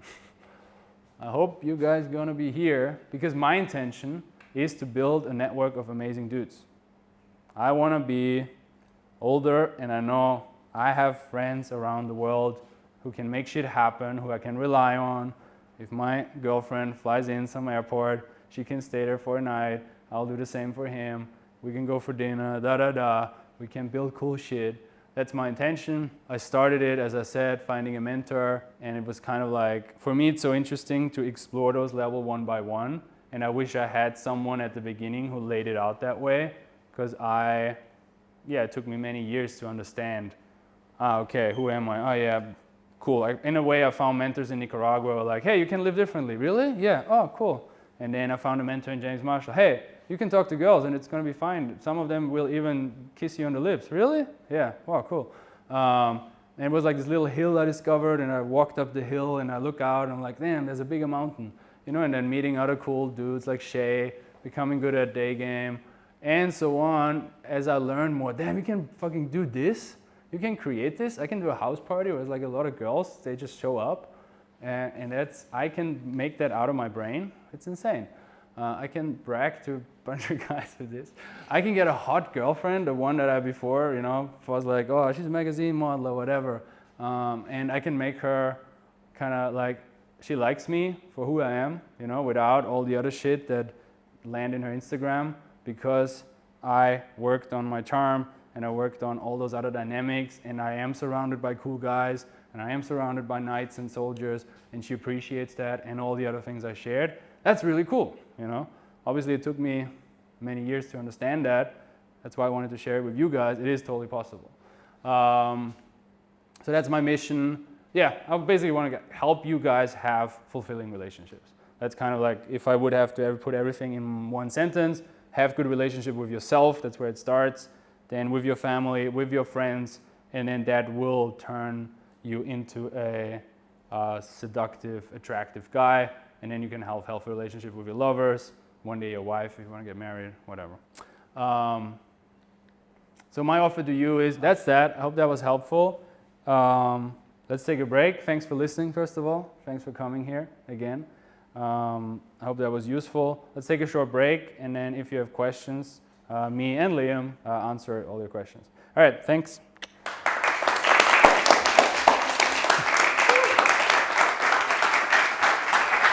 So I would like to know, like, how the whole tilted thing started. Like the first event, first action step you took. Yeah. Like everything which is not shown in the Instagram page. Mm-hmm. And maybe also like after that how it like just evolved. Yeah, sure, cool. I'll try to make it in 1 or 2 minutes. So basically, I was at the soldier stage, and I was getting really good at talking to girls on the streets, going on dates, you know, sleeping with a bunch of different girls here and there. And then I realized through an event that that's cool, but it's still very isolated. And I actually, although I talk to girls all day and I know girls, I don't know anyone in the city other than the girls I approach in the street. I was actually had no social circle in Budapest. That was in Budapest. So I was like that lone wolf, that soldier who goes out, goes hunting. And I was like, I need to change that. So we started doing house parties. So it was at the beginning just me and a buddy, and then sometimes me and a friend, sometimes me, Liam, and James together. We're like, okay, let's build a bigger circle of guys. Just create house parties where girls want to come. And it was at the beginning a mix of trying to make friends in bars and clubs, talking to girls on the street, inviting them to the party, asking friends to bring friends, you know, as you start, like, and thinking, how can we make the party nice? Well, let's get a nice Airbnb, let's have good music, let's change photos on the wall to make it the vibe different. Let's put some LED strips in the back. We bought a Nintendo, an old one, to have like a gamer corner, you know, just like basic ideas. We brought a photographer, and then the next day everybody had photos. We had a shisha with that lit up in some neon colors. Just like, how can we make it nice as a pre-drink party or after party and whatever. So that was cool. But really, to your question, that is still limited because you're still competing with everyone else. There was one guy, he was quickly in this, maybe I'll show him. There was one guy, this guy. This guy made me start Tilted. His name is Sasha, he's Russian. He's a photographer, a videographer, and he worked his whole life creating content that is of a certain message. He's great at travel content, surfing, jumping out of planes, cool, and he always has like one girl with him. So it's very dreamy. And he built a great following with that. So he's like a king in this kingdom, right? He's like sending that message of adventure with one couple. He also had one wife and had a baby, and they were like the first ones who did like this typical travel with baby content that's now bigger. So he was like kind of the founding father of that. Anyway, I ended up through Robbie and the Playboy thing on a trip with him, and he used his Instagram, which has like, I don't know, 200,000 followers, something like this. So not like big, but nice, to ask his followers, girls, who wants to come on that trip. So me and Leon were at this party, and he posted one story, and I saw the responses. So he put out one story on Instagram, and he got messages from, for me, the most beautiful girls ever, right? Russians, Ukrainians, from that area of the world, because he's Russian speaking, in his inbox. And I was like, holy shit, like all he did is put out one story. And you know, he's just this one guy with a camera who builds cool content. And I realized that's such a level of power that nobody else I know has. And back then I didn't knew that many powerful people, but now I do. And still this is something insanely special. Like by now, I'm friends with billionaires, I'm friends with people with companies, I'm friends with people with a supercar collection, I'm friends with people who are from rich families, whatever. And still that level of power of this, you know, broke artist is still way beyond what I have in these other networks. Just like if you talk about power in the sense of attracting hot girls in your life, of course, which I really wanted at that time. And I'm assuming you guys want as well. So that was like, I need to build a brand that sends out a message that the girls I want to attract into my life resonate with and makes them come. How do I do that? I create events that give them what they want, which is cool content, luxury experience, safety, very important, you know, as you saw in the screenshots. Hot girls are not like scarce in creepy offers or even making money or whatever, but who the fuck are those people who are DMing, you know? For now, when a girl joins one of our trips, they know now nothing bad is gonna happen because we've done 50 trips and nothing ever bad happened, and we make sure the guys are cool, we talk to them. So safety is a big one, and a bunch of others. So I thought, yeah, what can I give them that they wanna come for free instead of all the other shitty offers they have? And how can I create that power? So basically, you know, for the first events, you leveraged the Instagram page of this dude. Yeah, we paid him. Yeah. Organized a good trip. Mm-hmm. Did you like who put in the budget for it? Yeah, other dudes who were on a shared mission. You know, other dudes who maybe have more money, but less time. So I had a lot of time. I had zero money, but I had time. I had not zero money. I put some money actually in. Quite some money actually. Yeah, percentage of net worth wise, I put a lot into. So basically, these guys were also like just guests 50%. to the event. No, they were not like organizers. Yeah, they came and you know, different deals for different trips. Sometimes everybody put in the same amount. Sometimes it was like, hey, me and Liam are going to do all the work. Can we pay a little bit less? Sure, right? And then the transition. Then now it's like, hey, me and Liam are doing all the work, and it's a fucking good work, and we fucking build something cool. You need to pay all the expenses plus a fee on top. And they're like, yeah, of course. You know. So, yeah, if you offer value, people are ready to pay you for it. And how do you pre-select the girls? Just by looks? That's McDonald's. What's that sauce? Szechuan sauce secret. No, it's the KFC 11 herbs and spices. Whatever. Anyway, it's a secret. Do I get it in your course? It doesn't really teach them anything, does it? Like I can answer it. It's just like, yeah, you can ask it in the group calls. Yes. After doing this for 8 years and you know achieving, I guess, what you wanted to achieve right now where you are, I'm really impressed at this level. Thank you. In this hierarchy you are now, and I wonder what is that you want now, and what makes you happy, and what do you want more in your life? Yeah, I wanna. One focus is building my own audience and brand. Like I work for TNL, I'm TNL coach, but I wanna, you know, put out more videos. Why? Because I wanna give value to guys. You know, obviously I wanna make money. So one goal is make money because money gives security, money gives freedom, money can, you know, I wanna buy my dad a car. I wanna, if anybody's sick, I wanna be able to help them. I wanna have a cool lifestyle. I wanna buy what I want. So I want money, and I want money in representation of giving value to guys, right? So the more I help people, the more I will make, because it's being paid in dollars, you know, it's valuable to people.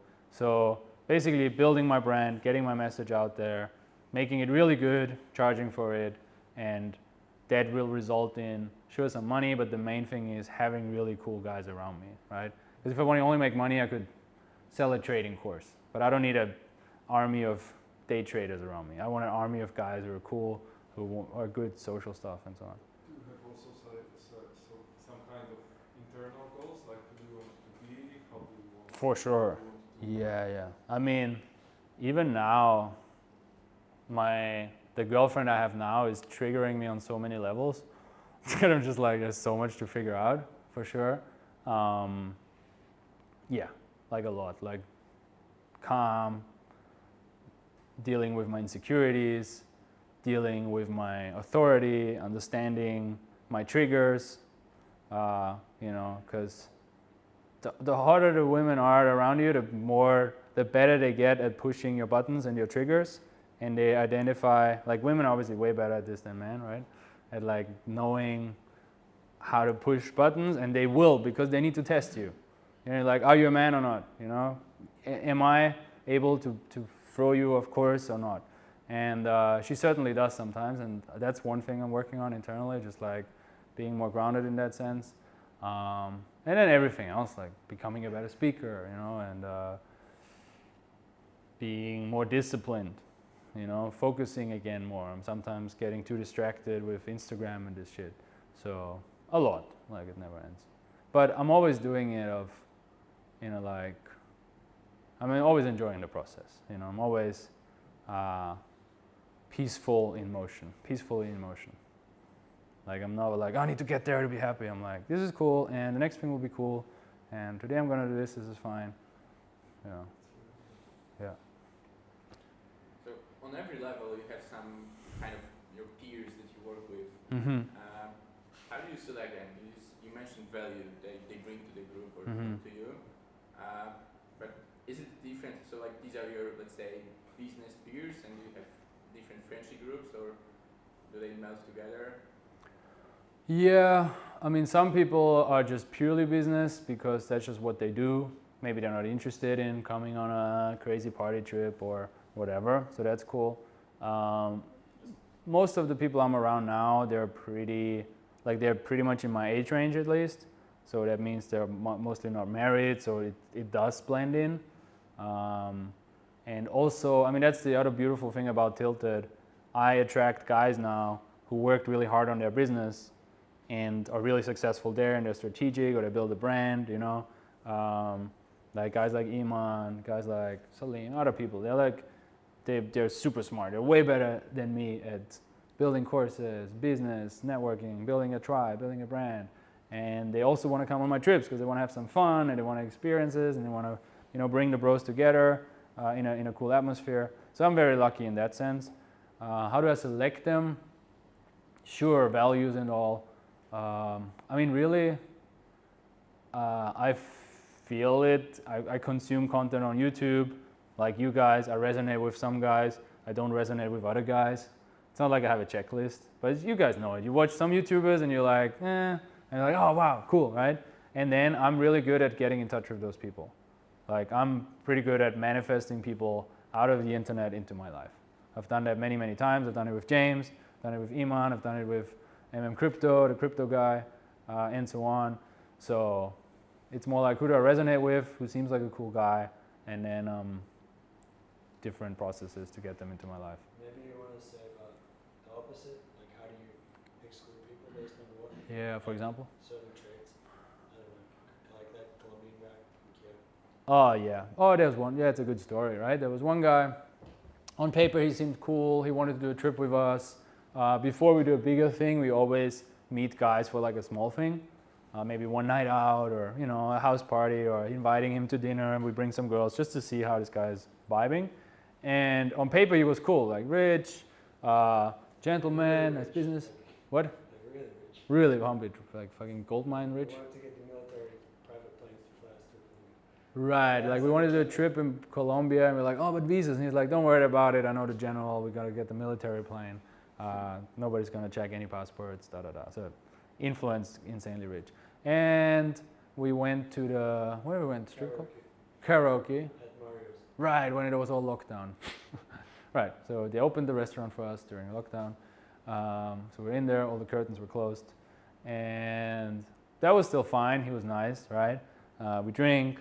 Obviously, everything for free, the best sushi you can imagine, da da da. He pays the bill, no problem. We bring girls. Then we go home to his place, and then he starts doing cocaine, or before already. I have to cut that out. But basically, he becomes, it's like 1 a.m., and then the first girls are like, oh, I got uni tomorrow, I need to leave. And we're like, okay, bye, you know. And he's like, no, stay. And we're like, no, she needs to go. Like, oh, good, one drink, come on. I'm like, okay. And then you just see the next 60 minutes were just the cringiest of him trying to keep every girl here and gets angry at her and like, okay, this one next time, not anymore. She doesn't get it. And just, you know, insanely creepy, behavior of like clearly wants to get late that night and really needs that. And what did I pay? Blah, blah, blah. And she's like, okay, bro, we don't need that energy on a fucking 7-day trip. Like, I don't want to deal with that. And that was it. We just never engaged with him again. I don't care if he offers us money, because literally one guy like this can ruin the whole reputation of everything I built, right? So. But like, did he change so drastically because of the drugs, or? No, no, just who he is, just the expectations he had of, if I pay the dinner and pay the alcohol and provide drugs, then girls will be drunk and horny, and then they will fuck me, When he saw and that then. it will not be fulfilled, Yeah, then he's like, and he can't deal with it, and I don't want guys who like, you know, become reactive like that at all. Like it's just, and then it's for me a shitty situation to deal with. You know, I have to be suddenly I was the cool buddy at the drinking van to becoming the shut the fuck up, bro. Like, you know, I have to totally shift my whole focus and energy, and now I have to be the authority for him because I want that my friends feel comfortable, and that's uncomfortable for me, but I got to do it, and so on. So, yeah. And there's obviously micro behaviors. That was an extreme example where he clearly, I mean, could be extreme. He didn't grab anyone, you know, it was still just verbal. But you can observe micro behaviors. How people talk about other people is one. How people talk about their ex is one. You know, how people talk about, and so on. You see, okay, how are they thinking? How are they ticking? If he talks shit about this guy, he might also talk shit about me, right? There's something you instantly remember. I mean, sure. One. You're never happy.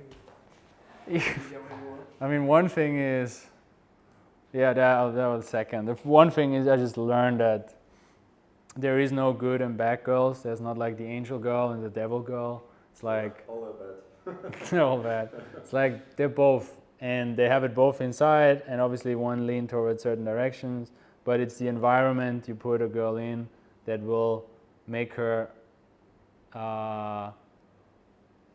celebrate one side of her more than the other, you know, or give her permission to be free in one sense or another. So I've been shocked many times of just like, you know, like in a positive way of like, wow, she was doing this and that one, and oh my God, and like, and obviously also, you know, to be honest, like shocking things of like cheating and just experiencing this power dynamics. It's just like, her boyfriend is just on this level and she wants that, and like just horrible. I'm gonna cut that out as well, but just like memories of the girl having a mad time on a trip and then she coming home and then just like the boyfriend waiting with flowers at the airport, and I'm just like, oh no. And it's just like, that is an insight I think most guys don't have, and that's very valuable. And I'm not zero judging her. Like, I'm not judging anyone. It's just like, it's her decision, she did that, she lives with the consequences. Maybe it's good for the guy to make that lesson when he's, 22, you know, maybe it's all good, whatever, it doesn't matter. It's just like, I know that now, and so I'm questioning certain things, you know, and I'm critical of certain behaviors or what people tell me, you know. I mean, that's a shocking thing, right, to experience that, and to just see through the matrix in that sense a little bit. Yeah, but it makes a lot of sense. Yeah, and I'm very generalizing, like don't get me wrong, like, you know, those are certain extreme girls who then are driven by their own values because what they see on Instagram, and suddenly for them the guy with the yacht is way more valuable because of this, because her mind was trained that way. You know, I'm not saying all the girls are the same or anything like that, but you see it happen, and it's okay.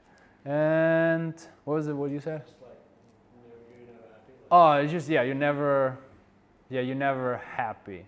Like I'm always content and I'm always appreciative, and I'm always like on every trip I'm like, this is insane, this is amazing. I'm getting paid for being in a luxury location and there's girls hugging me and it's amazing. But there's always like, oh, but I want to get her attention, or you know, there's always this inside thing.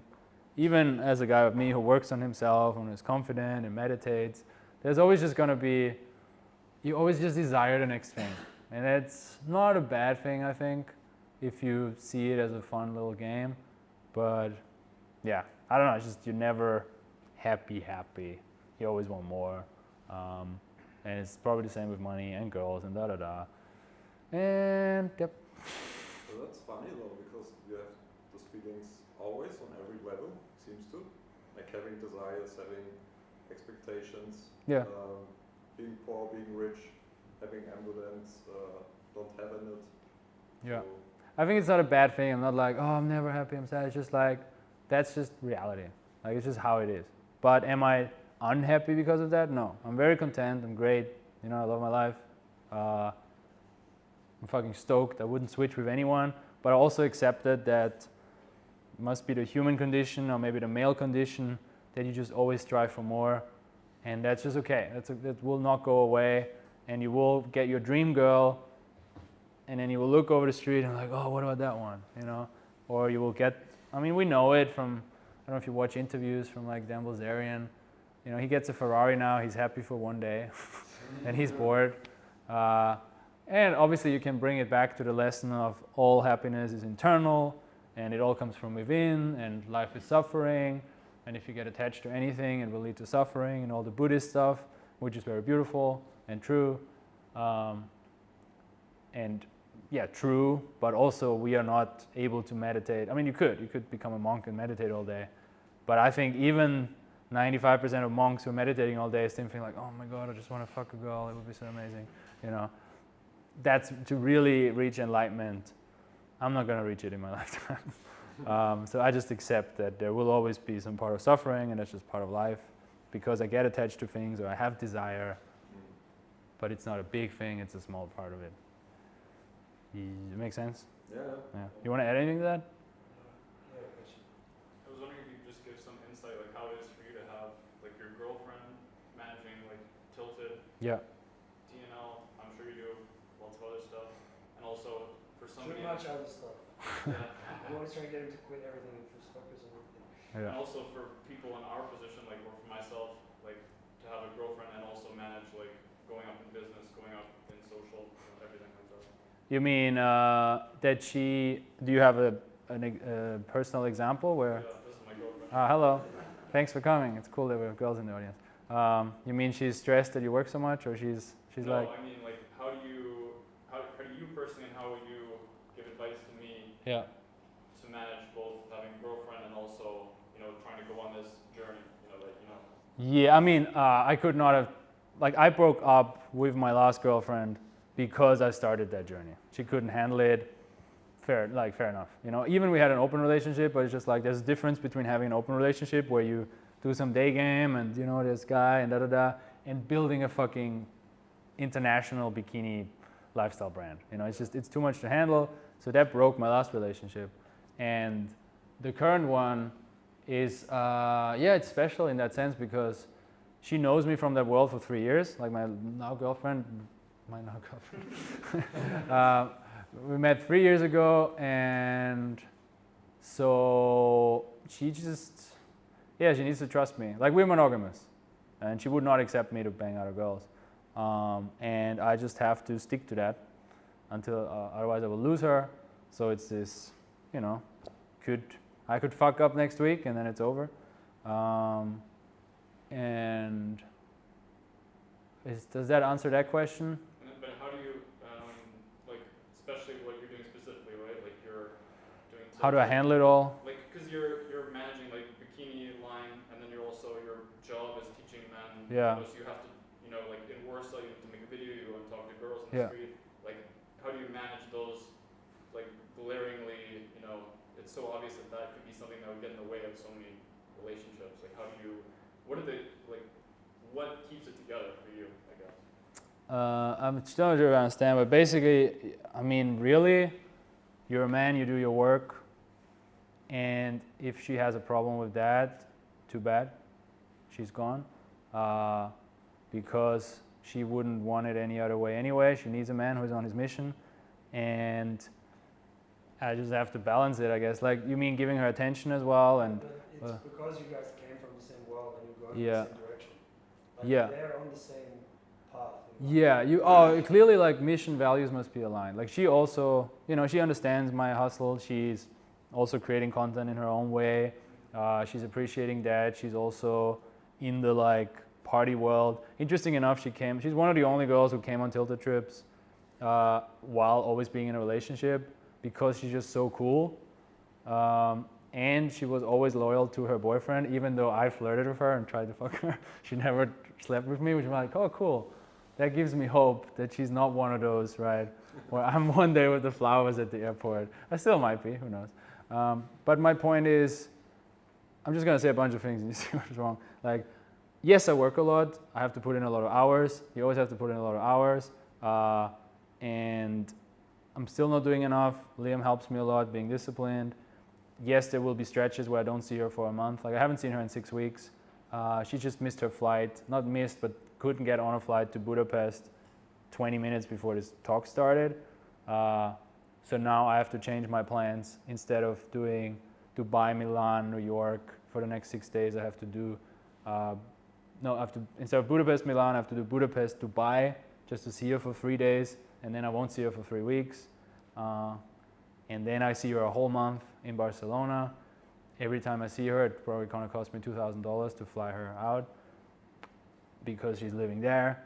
I don't know, it's just deal with it, it's just like, but the main thing is you are a man on your mission and you're doing your thing, and you need a woman who is kind of has the same values, same mission, you vibe with each other, she supports that, and she should not be bored, because then she gets annoying. Like, if she's a girl with nothing going on, then she turns into a child, and then it costs you your attention.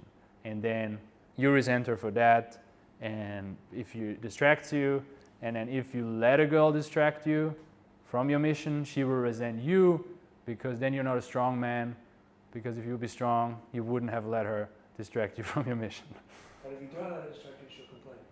If you always on your mission, she's also like, you don't give me attention. So is that the question? It's kind of like tricky. But yeah, you have to be dialed in with that. And that's the other question you had, like, what am I excited about? Learning that is super exciting for me. Just be like, man, and dealing with that. And obviously, no weed, no alcohol, no drugs, no Netflix, no porn, no going out with the boys till 6 in the morning. You have to cut all that shit out because it just takes too much time. So on, Yeah, it's fine. You don't do that every weekend. I hope. I don't know. on Tilted trips, do you guys, like, do you cut out, like, do you have alcohol or no? I don't even... Not much. Yeah, not anymore. I mean, the other guys have, but it's work for me. Like, I can't. Like, especially if last year was insane. We were on like 12 weeks of trips. Like, it's basically 12 weeks of like, hey, it's just a party, but really it's a quarter of my year. If I would get high and drunk 25% of the year, I would like ruin my body. So there was a time where I always drinking and fun, but then I was like, okay, this is now a job and I'm a professional. Yeah. Okay, last 2 questions. You said about having a mission. Any tips how to find your mission? Just do a lot of stuff. It won't come to you. Just do 20 things and stick with what you like and enjoy and gets you paid. I mean, one good thing is ikigai. You know, it's like this Japanese concept of the 4 circles: what you like doing, what you're good at doing, what the world needs, and what gives you a living, like pays you. If you find something like that, it's amazing. Like, if it combines the 4 things. But you're only going to find that by trying out a lot of things. So if you haven't found your mission, just do 2 or 3 things and then keep going with that. And I don't believe in a mission for life. Like, I might do something totally different in 4 or 5 years. Who knows? But I don't think I had that much. During these periods that you live with your girlfriend, she probably sometimes gives you a little bit drama. Yeah. And how do you deal with it, like on the practical level? Uh-huh. Do you say, or do you go out of the apartment? Do you? Yeah, it's a good question. This is the hardest thing for me. So Yeah, for me as well. Renting the other place. Huh? Renting every other place. Yeah, for example, Cape Town, I was 8 weeks in Cape Town, and I had to focus making videos. So I rented her an Airbnb out of where I lived. So I moved her out. Are you able to manage drama without the second apartment? Because this is. It really helps, because if you're always on top of each other, it's just gonna be annoying if you also try to get work done. You know, it was just like, okay, it's this much money, but how much is, for me, 3 weeks of lost productivity because she's like, come to bed, or, you know, da-da-da, or why you doing da? Just like now, I'm like, I move her out, I give her a mission kind of, and I'm like, okay, I'm gonna see you every second day, and then we're gonna have a nice dinner, and we're gonna focus on each other, and then I'm going back, and then we have 2 days there, and if we have drama, we skip that. Then in Barcelona, we were in the same apartment for 5 weeks, so there was much more drama. And then, I mean, I would say the first step is always, don't say anything you can't take back, right? For me, I really get like into it. It's like a swamp. Yeah.